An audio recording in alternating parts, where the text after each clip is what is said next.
Assalamualaikum warahmatullahi wabarakatuh. Kali ini kita akan membahas mengenai buku dari Stephen Crosby, yaitu Nationalism: A Very Short Introduction. Nah, ini diterbitkan oleh Oxford. Sekarang kita akan membacakannya untuk bab 1, yaitu dengan judul masalah. Apa yang begitu penting tentang keberadaan sebuah bangsa? Sepanjang sejarah, manusia telah membentuk kelompok berbagai macam kriteria yang digunakan untuk membedakan kita dan mereka. Salah satu kelompok tersebut adalah bangsa. Ribuan, bahkan jutaan, telah tewas dalam perang atas nama bangsa mereka. Seperti yang mereka lakukan dalam Perang Dunia I dan II selama abad ke-20. Mungkin yang paling kejam dari semua abad.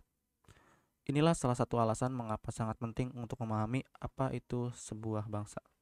Kecenderungan umat manusia untuk membagi dirinya menjadi kelompok-kelompok yang berbeda dan seringkali bertentangan satu sama lain. Bukti manusia membentuk masyarakat besar yang berbeda secara teritorial dapat diamati dari catatan tertulis pertama. Tulisan itu dari peradaban Sumeria di daerah Sungai Tigris dan Efrat dari tahun sekitar 2500 sebelum Masehi. Mencatat kepercayaan yang membedakan. Saudara dari perempuan-perempuan Sumeria. Orang-orang dari Bani Sumeria dari orang asing selama abad ke-16 sebelum Masehi. Orang Mesir menganggap diri mereka berbeda dari Asiatik di timur dan Nubia Selatan. Nah, jadi di sini ada sebuah pidato dari Firaun Kamoses ya. Saya ini dalam ada tanda kutip itu si Firaun Kamoses dari Mesirnya. Saya ingin tahu untuk tujuan apa kekuatan saya. Saya duduk di sini ya. Di sini itu dikatakan di Tibes. Sementara orang Asia dan Nubia memiliki potongan Mesir. Seorang pria tidak bisa tinggal dengan baik ketika dirampas oleh pajak orang-orang yang liar. Aku akan bergulat dengannya dan merobek perutnya. Keinginan saya adalah untuk menyelamatkan Mesir dan memukul orang Asia. Nah, dalam tulisan-tulisan Tionghoa awal dari periode negara-negara berperang tahun 481 sampai 221 sebelum Masehi hingga periode Qin dan Han tahun 221 sebelum Masehi hingga 220 Masehi. Perbedaan dibuat antara orang Tionghoa superior yang digambarkan sendiri dan mereka yang dipandang oleh mereka sebagai alien manusia, yaitu Di dan Ron. Dalam bab ke-10 dari kitab Genesis, ada pengakuan pembagian teritorial dan linguistik umat manusia ke dalam orang Israel disebut Goyim. Ini adalah putra-putra Sem menurut suku dan bahasa mereka di negeri mereka menurut bangsa mereka atau Goyim. Ini adalah klan anak-anak Nuh menurut garis keturunan mereka di negara mereka atau Goyim. Nah, pada abad ke-5 sebelum Masehi, sejarawan Herodotus menegaskan keyunaniannya yang umum di antara orang-orang Helen. Nah, jadi ini adalah perkataan dari Herodotus di dalam The History. Dia berkata seperti ini, lalu ada kesamaan Yunani kita. Kita adalah satu dalam darah dan satu dalam bahasa. Tempat pemujaan para dewa itu milik kita, baik dari Spartan maupun Athena ya. Semuanya itu sama dan pengorbanan yang sama dan ada kebiasaan kita dibesarkan dari didikan yang sama. Nah, di sini juga Plato dan Aristoteles membagi umat manusia antara Hellenes dan Barbaroi. Orang-orang barbar dari Asia Kecil, kata Yunani nih ya, nih barbaros mungkin berasal dari sebutan onomatopeik untuk bahasa asing orang-orang dari Asia Kecil yang tidak dapat dipahami oleh orang Hellen. Namun setelah perang Yunani dengan Persia, ia memperoleh nada penghinaan yang berlanjut hingga hari ini dalam penggunaan istilah barbar. Nah, selain itu, dalam deskripsinya tentang republik yang ideal, Plato menggambarkan keakraban yang mengikat semua orang yang lahir sebagai Hellenes. Seolah-olah mereka semua adalah anggota keluarga yang sama. Akibatnya, dia pikir orang barbar tidak hanya asing bagi Hellenes, tetapi juga musuh mereka secara alami. Di sini ada perkataan Plato dalam Republiknya. Saya menegaskan stok Yunani atau genos sehubungan dengan dirinya sendiri, miliknya seolah-olah dari rumah tangga yang sama dan serupa, dan sehubungan dengan barbar, asing dengan asing. Kemudian ketika orang Yunani berperang dengan orang barbar dan orang barbar dengan orang Yunani, akan menegaskan bahwa mereka berperang pada dasarnya adalah sebuah musuh. Jadi Plato menggunakan istilah genos untuk merujuk pada keakraban yang mengikat semua orang yang lahir dari sebagai Hellenes.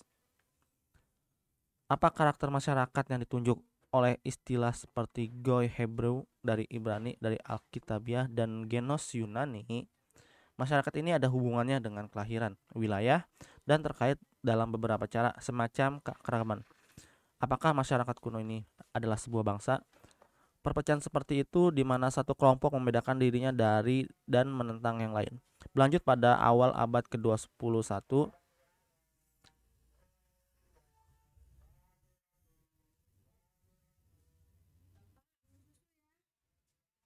baik orang Chechen maupun Ukraina menganggap diri mereka berbeda dari orang Rusia. Kurdi membedakan diri mereka dari orang Irak dan Turki. Orang Taiwan mencari keberadaan yang terpisah dari dataran Cina. Slovakia dan Ceko telah berpisah, membentuk negara nasional yang berbeda. Kashmir dianggap oleh beberapa orang bukan bagian dari India, dan seterusnya.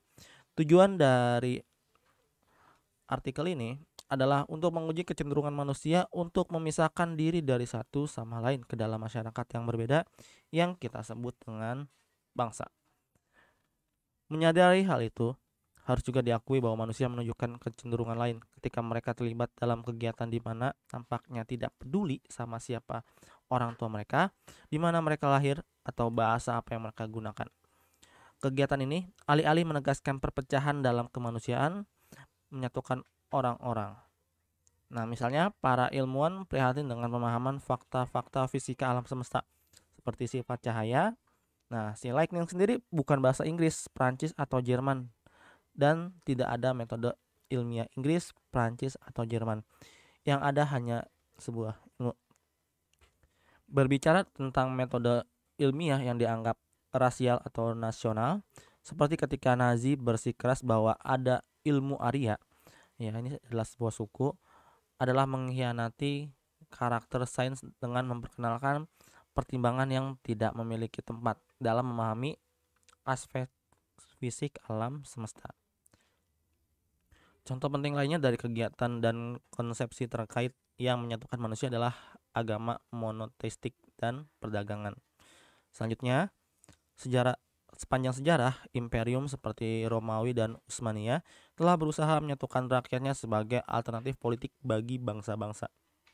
Jadi, sementara seorang individu sering memahami dirinya sebagai anggota suatu bangsa tertentu, seseorang juga dapat mengenali dirinya sebagai bagian dari kemanusiaan. Jika pemeriksaan yang tepat atas pertanyaan, apa itu bangsa, memerlukan pertimbangan kecenderungan manusia untuk menegaskan perbedaan, maka itu juga harus memperhitungkan kegiatan yang menyatukan umat manusia. Kegagalan untuk melakukan hanya akan mengakibatkan kesalahpahaman tentang pentingnya bangsa dalam urusan manusia. Dan justru penyelidikan terhadap signifikansi itulah yang menjadi fokus pada buku ini. Kita prihatin di atas segalanya dengan pertanyaan apa yang dikatakan keberadaan bangsa kepada kita tentang manusia. Tapi apa itu bangsa dan apa itu nasionalisme? Banyak yang salah menggunakan istilah nasionalisme sebagai sinonim untuk sebuah bangsa. Nasionalisme mengacu pada seperangkat keyakinan tentang bangsa. Setiap bangsa tertentu akan memiliki pandangan yang berbeda tentang karakternya. Dengan demikian, untuk negara manapun akan ada keyakinan yang berbeda dan bersaing tentangnya yang seringkali menempatkan diri sebagai perbedaan politik. Beberapa orang mungkin melihat negara mereka berdiri untuk kebebasan individu, sementara yang lain mungkin bersedia mengorbankan kebebasannya untuk keamanan. Beberapa mungkin menyambut imigran dan mendukung kebijakan yang memudahkan menjadi warga negara, sementara yang lain mungkin memusuhi migrasi atau imigran. Untuk mengambil contoh lain, pertimbangkan perselisihan hari ini di India. Beberapa anggota negara itu memiliki pandangan yang sempit dan tidak toleran terhadap negara mereka, dengan bersikeras bahwa hanya ada satu agama yaitu Hindu. Sementara yang lain berpikir bahwa ada kebebasan beragama sehingga Muslim, Sikh, dan Kristen adalah anggota bangsa yang benar. Kekhasan nasionalisme adalah keyakinan bahwa bangsa adalah satu-satunya tujuan yang layak dikejar. Sebuah pernyataan yang sering mengarah pada keyakinan bahwa bangsa menuntut kesetiaan yang tidak diragukan dan tanpa kompromi. Ketika keyakinan seperti itu tentang bangsa menjadi dominan, hal itu dapat mengancam kebebasan individu. Terlebih lagi, nasionalisme sering menegaskan bahwa bangsa lain adalah musuh bebuyutan bagi bangsanya sendiri. Itu menyuntikkan kebencian terhadap apa yang dianggap asing, apakah bangsa lain, imigran, atau orang yang mempraktekkan agama lain, atau berbicara bahasa yang berbeda. Tentu saja, seseorang tidak perlu memandang bangsanya sendiri dan hubungannya dengan bangsa lain dengan cara seperti yang tadi di atas disebutkan ya. Berbeda dengan nasionalisme, bangsa adalah jenis masyarakat tertentu. Tapi masyarakat macam apa bangsa itu? Nah, jawaban atas pertanyaan ini akan dibahas di bab berikutnya ya.